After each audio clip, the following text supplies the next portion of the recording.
Lesson 52. Mud is mud. We'll talk about a bottle of mud and a practical joke in this text. Now first, listen and then answer this question.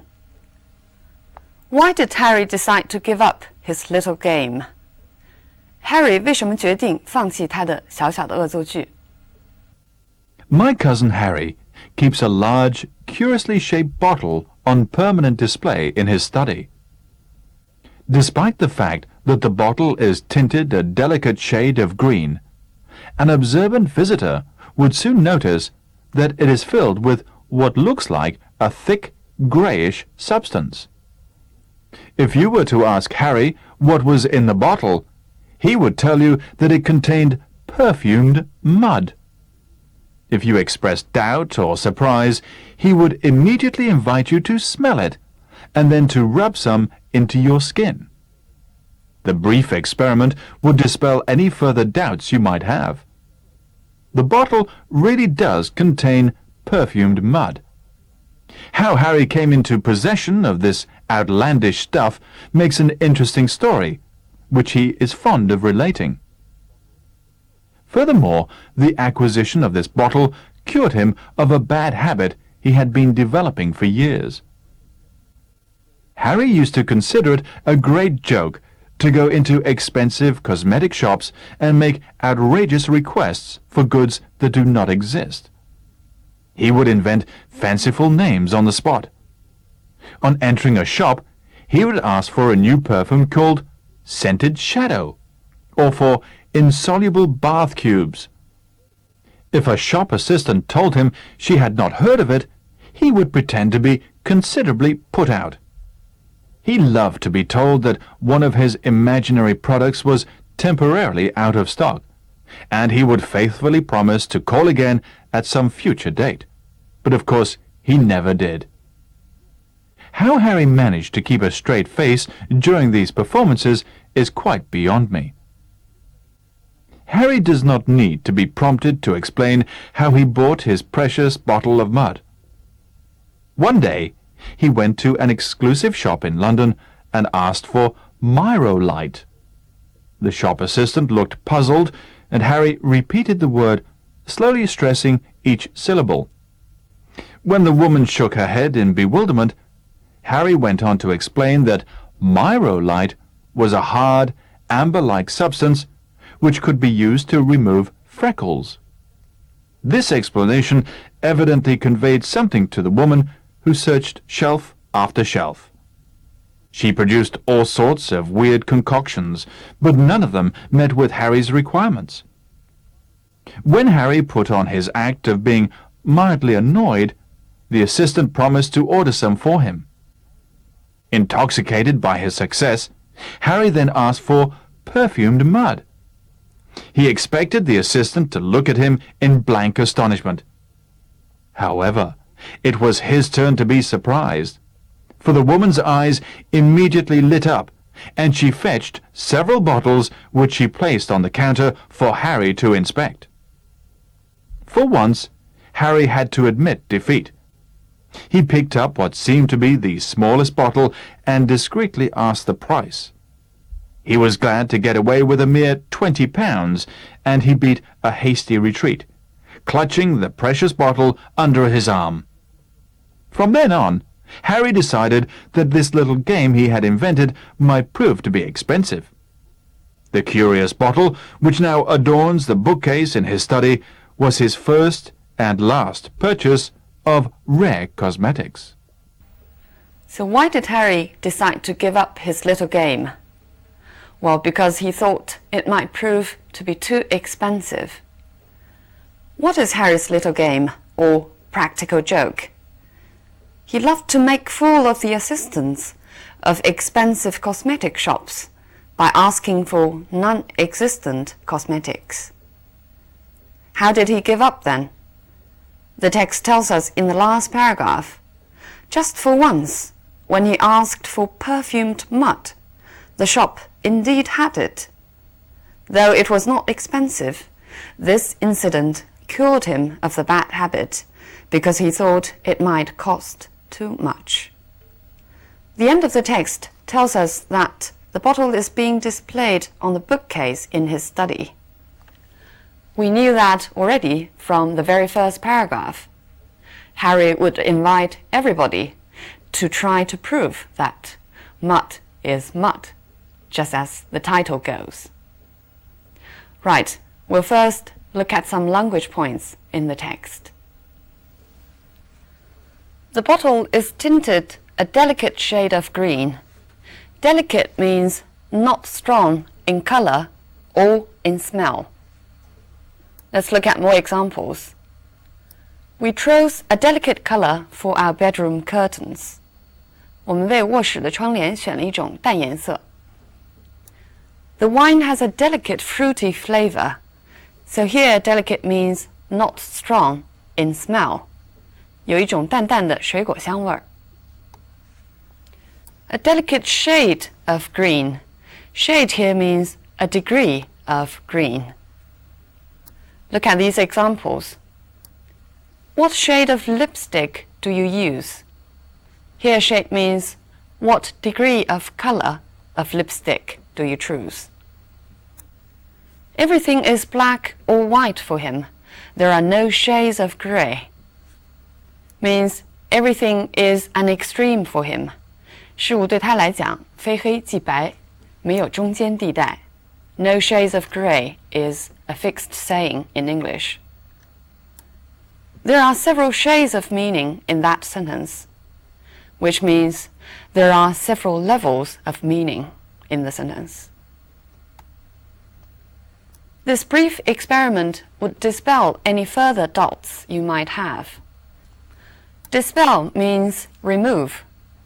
We often use dispel with these objects. Dispel doubts, dispel fears, or dispel false ideas. Look at this example. His speech has dispelled a few rumors that have been spreading recently. How Harry came into the possession of this outlandish stuff. Come into the possession of something means possess something, but it's a formal way of putting it. For example, he came into possession of a great deal of property when his father died. Simply means he possessed a great deal of property. This outlandish stuff. Outlandish means strange or bizarre, but it's a disapproving word, meaning too strange to accept. For example, we can describe a hairstyle or a dress as outlandish. This stuff makes an interesting story, which she is fond of relating. Make here means have the characteristics of an interesting story.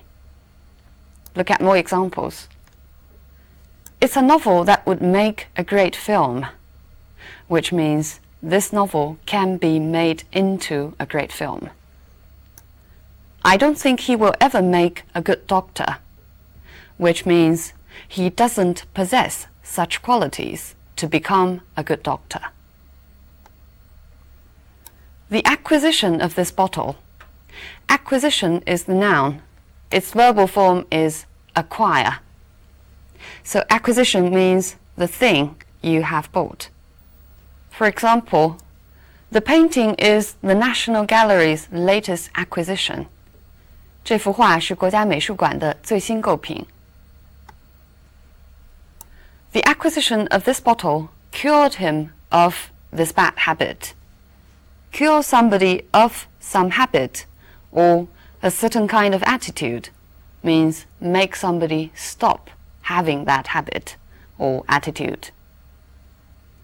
We know that the basic meaning of cure is to cure somebody of a certain kind of disease. For example, at that time, the doctors couldn't cure people of TB. 那个时候，医生无法治愈肺结核。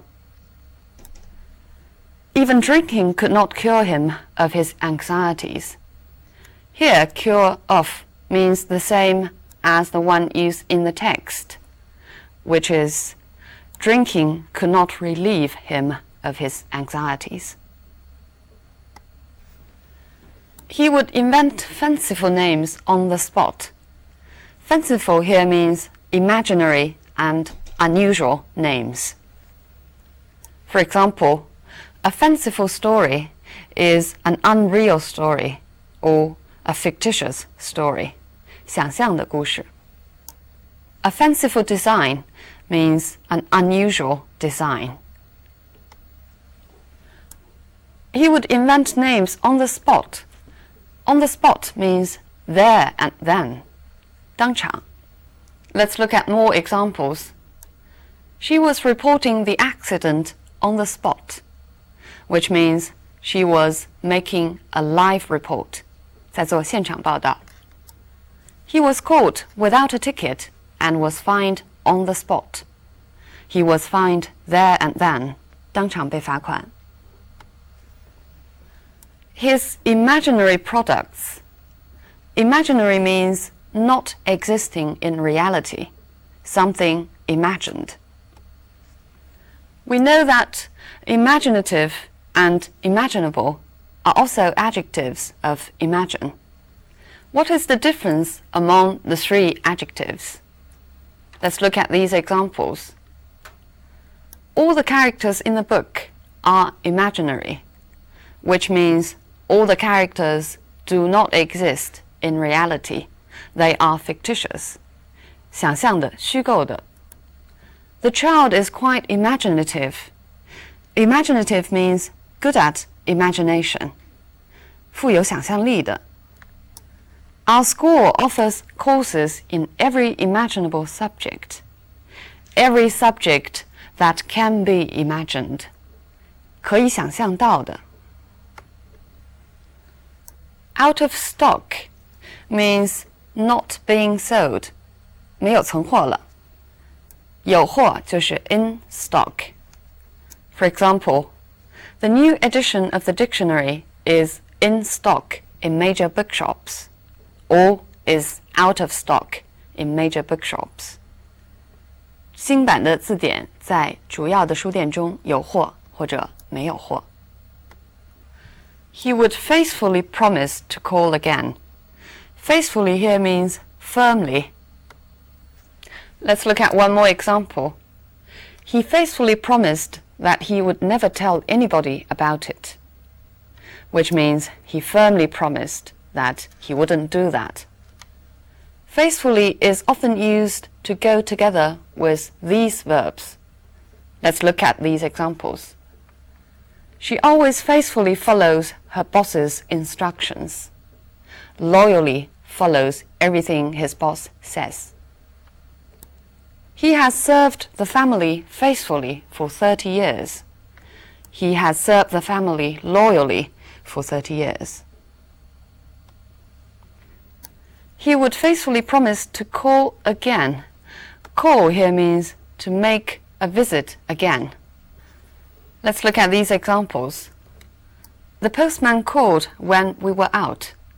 The postman came when we were out. I called on my cousin yesterday evening. I made a visit to my cousin's place. Can you call at the grocery on your way home? Can you go to the grocery to do shopping? How Harry managed to keep a straight face. Keep a straight face means pretend to be serious or look serious.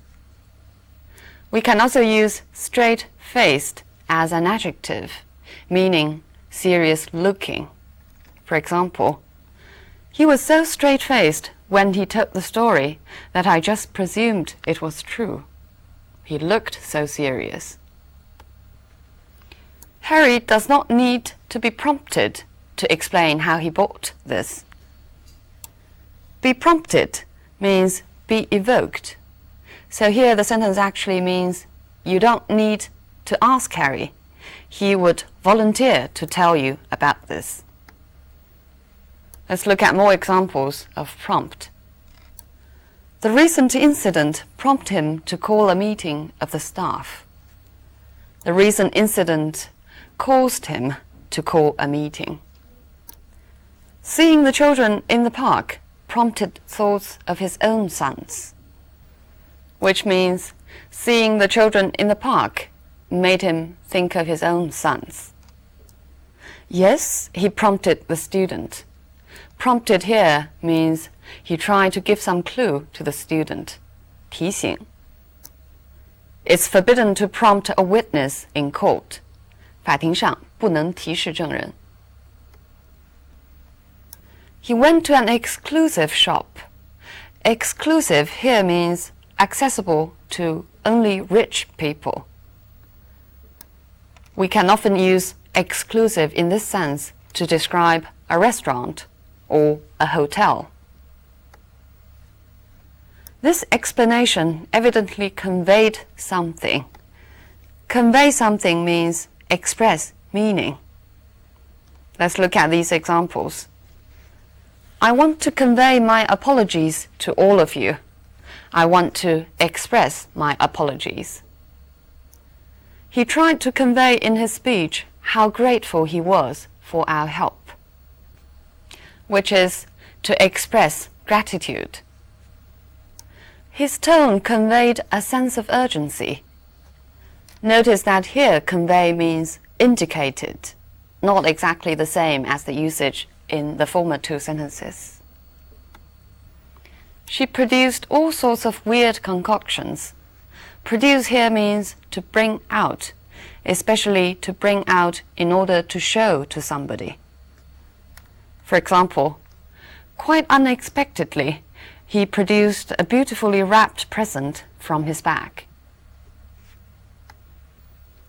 None of them met with Harry's requirements.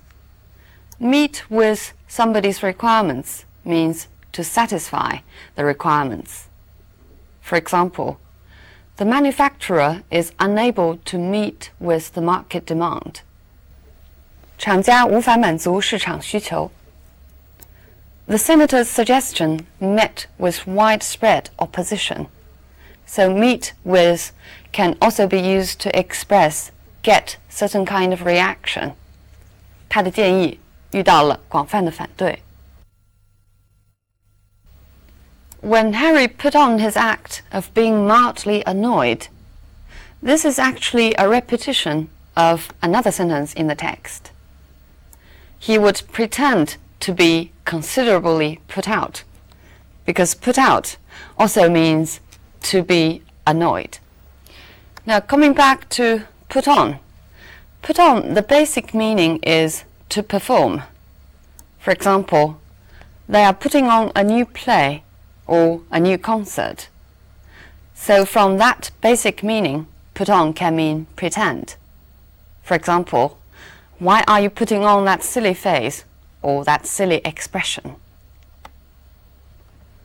Being mildly annoyed. Mildly here means slightly. Give you one more example. I'm mildly surprised to see him again so soon. Intoxicated by his success. Intoxicated here means carried away by his success, overjoyed by his success. The basic meaning of intoxicated is being drunk. For example, she was arrested for driving while intoxicated. 她因酒后驾车被捕. The leaders can become intoxicated with their own power. This intoxicated means the same as the textual one. 领导者可能会陶醉于自己的权力. Look at him in blank astonishment.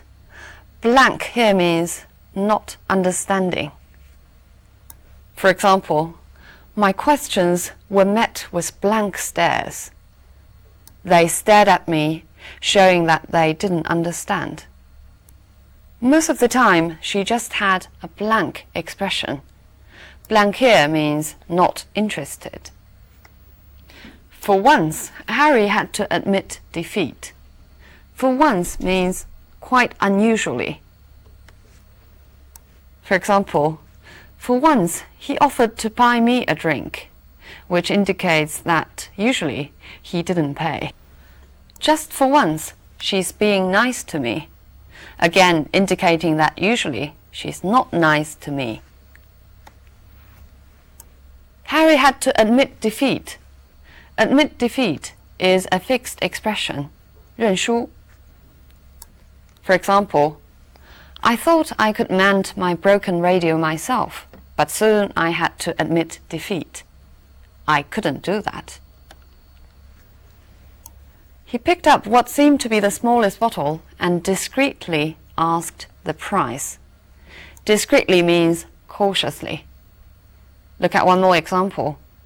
He discreetly whispered to me that the painting was not genuine. He was glad to get away with a mere £20. Get away with something means succeed in avoiding the risk or danger or punishment. I don't know how they managed to get away with not paying tax at all. I don't know how they managed to avoid paying tax. He beat a hasty retreat. Beat a retreat means walk away quickly from danger or embarrassment. For example, it started to rain, so we beat a hasty retreat into the bar. 我们赶快逃到酒吧里. A hasty retreat. Hasty can mean quick or rash. For example, a hasty dinner, 匆匆忙忙的晚饭. A hasty decision or conclusion means not carefully considered, 草率的决定或者结论. I have mentioned before that the passive voice in English sometimes can express objectivity, but sometimes it can also indicate other meanings. Let's look at two examples in this text. He loved to be told that one of his imaginary products was temporarily out of stock. So he loved to be told. Be told emphasizes how much Harry enjoyed the answers of the shop assistants. In other words, how he enjoyed making fool of the shop assistants. So the passive voice, be prompted, tells us how anxious Harry has been in telling us this story. I wonder how you find this story and Harry. No matter how we choose to describe Harry's behavior, whether we call it a practical joke, a small trick, a bad habit, or an outrageous hobby, Harry's behavior first strikes us as quite funny. We will not probably start with a moral judgment. I guess it's because we all need some different things to add color to our dull daily routines. Jokes or tricks or some weird habits can usually add color to our dull daily routines. Well, of course, these habits or these tricks should be harmless to other people, and they shouldn't be too expensive, as in Harry's case. And the last thing you want is to become the victim of your own trick, as Harry did. All right, so much on this story. I'll see you next time.